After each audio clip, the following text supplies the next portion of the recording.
La Champions Cup, c'est un engagement historique finalement.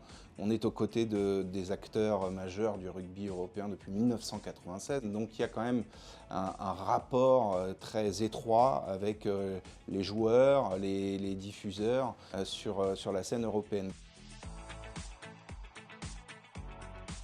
Pour que le grand public comprenne, la Champions Cup, c'est l'équivalent de la Ligue des Champions en football. C'est-à-dire que ce sont les meilleurs clubs qui se retrouvent. On est vraiment sur des matchs de grande qualité avec souvent des joueurs très identifiés par le grand public parce que ce sont des joueurs qu'on retrouve en équipe de France ou dans les équipes qui évoluent dans le tournoi Destination.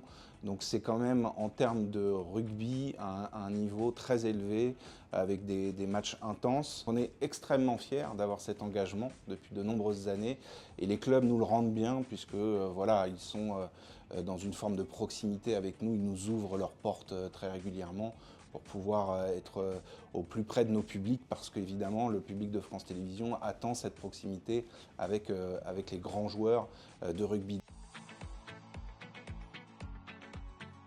On est surtout sur une séquence très française. Le rugby français est sur le toit de l'Europe depuis déjà de nombreuses saisons.